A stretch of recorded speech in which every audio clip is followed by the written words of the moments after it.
Flight 1 hour delay అయింది. ఎలాగో ఒకలా రీచ్ అయ్యాము. సో, మేము రీచ్ అయింది డాన్మోయింగ్ ఎయిర్‌పోర్ట్‌కి. ఇక్కడ నుంచి పటాయాకి బోల్ట్‌లో క్యాబ్ బుక్ చేసుకున్నాం. అది 1100 థాయ్ బాట్ ఎంతో చూపిస్తే ఆయన 1400 అడిగారు. ఎడిట్ చేస్తున్నప్పుడు ఈ క్లిప్ మొత్తం లైక్ కార్ బ్యాక్‌గ్రౌండ్ నాయిస్‌లో చాలా చెత్తలా వచ్చింది. అందుకే వాయిస్ ఓవర్ వస్తుంది. సింక్ ఉండదు. Anyways so, yeah! సో, ఇప్పుడు పటాయాలో లైక్ 2 నైట్స్ పటాయా. అక్కడి నుంచి మళ్ళీ కోలాన్ ఐలాండ్‌కి వెళ్తాం.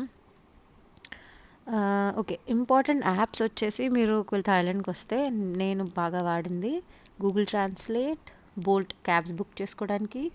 ఒకవేళ మీరు ఎయిర్‌బిఎన్‌బిలో ఉండి లైక్ 7-11 దగ్గరగా లేదు, ఫుడ్ ఏదైనా తెప్పించుకోవాలంటే గ్రాబ్ ఉంది. లైక్ ఫుడ్ డెలివర్ చేసుకోవడానికి, గ్రోసరీస్ తెచ్చుకోవడానికి. ఇంకొకటి క్లూక్ మీరు లైక్ ఏమైనా day to day activities book చేసుకోవాలంటే క్లూక్ కన్నా అగోడా బెటర్ అనిపించింది మాకు. అగోడాలో కొంచెం తక్కువ కాస్ట్ ఉండేది. దేనికైనా మేము ముందు రోజు నైట్ కానీ ప్లాన్ చేసుకున్నాను. అంటే ఇప్పుడు టాడ్లర్ ఉన్నాడు కదా! సో, బేబీతో ముందు నుంచి ప్రాపర్‌గా టికెట్స్ అవి బుక్ చేసుకోలేదు. రఫ్ ప్లాన్‌తో వెళ్ళాం. ముందు రోజు నైట్ కానీ మేము కన్ఫర్మ్ చేసుకొని ఒకవేళ మోస్ట్‌లీ ఒక్కొక్కసారి అనుకున్నవి కూడా అయ్యేవి కాదు. So, yeah! ఆ యాప్స్ బాగా వాడాం. ఇంకా ఫ్లైట్ జర్నీ టాడ్లర్‌తో అంటే వాడు నైట్ బానే పడుకుంటాడు అనుకున్నా. కానీ బెడ్ మీద ఎక్కువ దొర్లే అలవాటు ఉంది కాబట్టి సో, సరిగ్గా పడుకోలేదు పాపం. ఇప్పుడు కార్‌లో వాడిని బిజీగా ఉంచడానికి నేను ఈ sticker book set third time కొనడం. చూపిస్తా. వాడికి చాలా చాలా ఇష్టం. ఇక అందులో అన్నీ నేర్చుకుంటాడు కూడా. అది కాకుండా అంటే ప్రతి ట్రావెల్‌కి ఒక కొత్త టాయ్ కానీ అంటే ట్రావెల్ కొత్త టాయ్ అని కాదు. ఏదైనా ఉంచుతా అంటే వాడికి కొత్తగా కనిపించడానికి అట్లీస్ట్ హైడ్ చేసి ఉంచేస్తే ఏదైనా పాత టాయ్ అయినా చాలా రోజుల తర్వాత చూస్తే ఎక్సైట్ అవుతారు కదా అని. సో, ఇదొక స్క్రిబుల్ ప్యాడ్ లాంటిది కొన్నా. వాడేం డ్రా చేయడు. మమ్మల్నే డ్రా చేయమంటాడు. కానీ ఏదో ఒకటి వాడిని బిజీ ఉంచడానికి. 3 అవర్స్ కదా! So, yeah!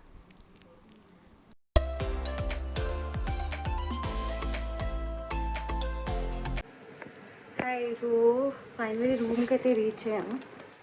సో, ఎక్కడ నేను లాస్ట్ వ్లాగ్ చేసింది క్యాబ్‌లో మాట్లాడుతున్నప్పుడు కదా! సో, ఇక్కడ రూమ్‌కొచ్చేసరికి 10:30, 11 అలా అయినట్టుంది. సో, యాక్చువల్లీ చెక్ ఇన్ 2:00కి అడిగాం, రిక్వెస్ట్ చేసాం బేబీ ఉంది కదా! సో, ఎర్లీ చెక్ ఇన్ ఏమైనా అవుతుందా అని. కానీ దానికి ఎక్స్ట్రా 700 బాత్ అడిగారు. 700 అంటే ఇండియన్ రూపీస్ ఇంటూ 2.5. సో, మరి కపుల్ ఆఫ్ అవర్స్‌కి ఎక్కువ అనిపించింది మాకు. సో, అడిగితే లైక్ 12:30కి అలౌ చేస్తామన్నారు. సో, అందుకని ఈలోగా బయట ఎక్కడైనా తినేసి రావచ్చని మిహిరాన్ని స్ట్రోలర్‌లో కూర్చోబెట్టి అలా నడుచుకుంటూ వెళ్ళాం. సో, అంటే మార్నింగ్ చల్లగా ఉంది కానీ మధ్యాహ్నం నేనేమో నా స్వెట్ షర్ట్ వేసుకున్నందుకు ఫుల్ చెమటలు పట్టేసాయి. పాపం స్ట్రోలర్ కుదుపుడికేమో లైక్ ఫుల్ పడుకుండిపోయాడు పాపం. హోటల్‌కి వెళ్ళి అక్కడ ఏసీకి ఇంకా మేము లేపలేదు. అలా సోఫాలో పడుకున్నాడు. అది India gate restaurant. Food okay, అంత వావ్ ఏం కాదు. కాస్ట్ మాత్రం ఆబ్వియస్లీ ఇక్కడ ఇండియా కన్నా ఎక్కువ, క్వాంటిటీ తక్కువ. మేము ఒక చికెన్ బిర్యానీ ఇంకా నాన్ వెజ్ థాలీ ఆర్డర్ చేసాం. సాటిస్ఫాక్షన్ అంటే ఓకే, నాట్ బ్యాడ్ అంతే. కానీ చేస్తున్న hotel mike mike resort hotel లేదో నేను డిస్క్రిప్షన్లో పెడతాను పేరు. కొత్తగా కట్టారనుకుంటా. అంటే బాగుంది. అంటే కిడ్స్తో ట్రావెల్ చేస్తున్న వాళ్ళకి ఇది చాలా నచ్చింది. లైక్ కిడ్స్కి ప్లే ఏరియా ఉంది, కిడ్స్ కెఫే ఉంది. అంటే మేము టైం కిల్ చేయాలని చెప్పి బయట తినడానికి డైరెక్ట్గా వెళ్ళిపోయాము. ఇక్కడ మెనూ చూసుకున్నాం. తీరా రూమ్కి వచ్చి చూసేసరికి ఇక్కడ మెనూ యాక్చువల్లీ బాగుంది. సో, మిహిరాన్కి పాపం వాడు మేము తిన్నప్పుడు పడుకుంటాడని చెప్పి 7-11 కూడా వాకబుల్ డిస్టెన్సే. సో, అక్కడ ఎగ్స్ తీసుకొస్తే కెటల్లో కొంచెం బాయిల్ చేస్తాను. సో, వాడు లేచి స్నానం అది చేయించేసి ఎగ్స్ తిని ఒక స్టిక్కర్ బుక్తో ఆడుకుంటున్నాడు వెళ్ళి. ఈలోగా ఇది అప్డేట్.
ఇక్కడ ఆల్రెడీ సర్దేశాను. నా మేకప్ బ్యాగ్, టాయిలెటరీ యూజువల్గా జిప్లాక్ బ్యాగ్స్లో పెడతాను, ఎందుకంటే ఒక లీక్ అయినా చేసినా మొత్తం బ్యాగ్ మొత్తం అయిపోకుండా. So yeah, okay. డే 1 నేను పటాయా. యాక్చువల్లీ ఈరోజు ఏమనుకున్నాను, రీసెంట్ పటాయా అనుకుంటే. ఓకే, డే 1 నేను పటాయా. నేను రఫ్గా ప్లాన్ చేసింది ఏంటంటే, ఓకే మార్నింగ్ ఫ్లైట్ ల్యాండ్ అయ్యాక యూజువల్గా స్లీప్ సరిగ్గా ఉండదు మా ఇద్దరికి, ఇంకా బేబీకి కూడా వేయడానికి అని. సో ఓన్లీ మినీసియామ్కి వెళ్దాం అనుకున్నాం, కానీ అది కూడా కుదరలేదు. మీరా అడుగున్న తర్వాత పటాయా నైట్ మార్కెట్కి వెళ్దాం అనుకున్నాం. కానీ రూమ్కి వచ్చి ఆర్డర్ చేసి ఫుడ్ వచ్చి తినేసరికి మీరా కూడా పడిపోయాడు, ఇంకా అది కూడా అవ్వలేదు. సో అంటే ముందు నుంచే అనుకున్నాం, అంటే ఆబ్వియస్లీ పిల్లలతో కొంచెం అంత అనుకున్నట్టుగా ఐటినరీ అయితే ఉండదు. సో ముందే ఫ్లెక్సిబుల్గా అనుకున్నాం, లైక్ మ్యాండేటరీ ఓన్లీ కొన్ని పెట్టుకున్నాం, ఇది ఎలా అయినా కావచ్చు అన్నట్టు. సో ప్రస్తుతానికి ఈరోజు ఓన్లీ ఈట్ రెస్ట్ అండ్ రేపటి గురించి ప్లానింగ్ అది. రేపు టైగర్ పార్క్ అనుకుంటున్నా. రేపు నేను అనుకుంటున్నా మార్నింగ్ బ్రేక్ఫాస్ట్ చేసి టైగర్ పార్క్ వెళ్తాం. టైగర్ పార్క్ నుంచి అక్కడ ఏదో డైనా పార్క్ అంటే మా ఆయనకి వెళ్ళాలని ఉంది, చూద్దాం వీలైతే వెళ్తాము. దాని తర్వాత వీళ్ళ హోటల్కి వచ్చి ఇక్కడ ఫుడ్ ఎలా ఉందో ట్రై చేసి, అంటే అఫోర్డబుల్గా అనిపించింది నిన్న మేము తిన్న ఇండియన్ రెస్టారెంట్ కన్నా. సో ఇక్కడ ట్రై చేసి ఇక్కడ నుంచి పటాయా నైట్ మార్కెట్కి అనుకుంటున్నా. నా బట్టి అయితే only tiger park and Pattaya night market అవుతుంది మిహిరాన్తో. ఏమో మరి టైం కుదిరితే డైనా పార్క్ వెళ్తాం, లేదంటే లేదు, చూద్దాం. ఫుడ్ వచ్చేసి లంచ్ మేము యాక్చువల్లీ ఒక ఇండియన్ రెస్టారెంట్కి వెళ్ళాము. అంటే ఇండియన్ హ్యాబిట్ టైంలోకి రాగానే బేబీతో ఉన్నప్పుడు రిస్క్ ఎందుకు, ఇండియన్ ఫుడ్ అయితే రైస్ అది ఉంటుంది కదా, ఇక్కడ కూడా రైస్ ఉంటుంది కానీ స్టిక్కీ రైస్ మన రైస్లో కాదు. సో ఏదో ఒకటి తింటాడని ట్రై చేసాం, కానీ అంత అనిపించలేదు మాకు. లైక్ క్వాంటిటీ తక్కువ, టేస్ట్ కూడా యావరేజ్, అంతేం లేదు. నైట్ ఇప్పుడు వేరే లైక్ ఇక్కడ ఫుడ్ పాండా ఉంది, ఇంకా బ్లింకిట్ కాదు గ్రాబ్ నుంచి కూడా ఫుడ్ ఆర్డర్ పెట్టుకొచ్చినాం ఇక్కడ, స్విగ్గీ జొమాటో అలా కదా. సో హోటల్ది 6:30 క్లోజ్ అన్నారు. సో బయట నుంచి తెప్పించుకున్నాం. ఏం తెప్పించుకున్నాను వీడియో ఇన్సర్ట్ చేస్తాను. టేస్ట్ అది టేస్ట్ చెప్తున్నా. నాకైతే సూప్ చాలా నచ్చింది, మా హస్బెండ్కి అంత నచ్చలేదు. రైస్, ఫ్రైడ్ రైస్ అంటే లైక్ ఆమ్లెట్ ఇంకా ప్రాన్స్తో sticky rice, omelette and prawns, అది బాగానే ఉంది. ఇంకా రైస్ నూడిల్స్ బాగానే ఉంది. చికెన్ ఫ్రై అంతేం లేదు, లైక్ డీప్ ఫ్రై చేసినట్టున్నారు. సాస్ కూడా స్వీట్గా ఉంది. సో యా, సూప్ అయితే చాలా చాలా బాగుంది, అంత స్పైసీగా లేదు. ప్రాన్స్ ఇంకా మష్రూమ్స్ అన్నీ ఉన్నాయి. నాకు తెలిసి బేసిస్ ఇంకేదో స్టైల్ వేసారు అబ్బా తెలియదు. ఒకసారి ఇంటికి వెళ్ళి చూడాలి, వీలైతే ట్రై చేయాలి. ఇంగ్రీడియంట్స్ దొరికితే, లేదంటే లేదు. Yeah, so that's it for today's vlog. మొత్తం సమ్మరీ బాత్రూంలో చేస్తున్నాను. ఇది day 1 in Pattaya. So yeah, see you in another vlog. రేపు డే 2 ఇన్ పటాయా. చూద్దాం ఏమవుతుందో, అనుకున్నట్టు అవుతుందో అవుతుందో, ఆయన ఏం చేయలేం. Yup, that's it. Until next time, see you, take care. అది బాల్కనీ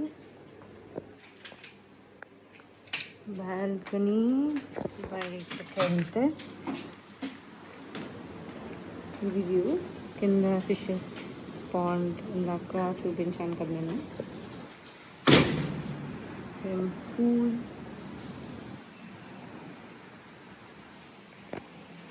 రూమ్, ఇవి మిగతా రూమ్స్. అది ప్లే ఏరియా, పిల్లల ప్లే ఏరియా.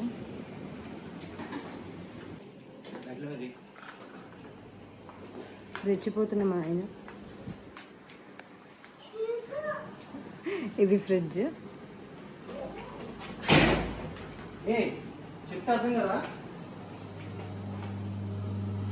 Bathroom, towels. ఇది నేను. Day 2. మా ఆయన వచ్చి పడుకున్నాడు.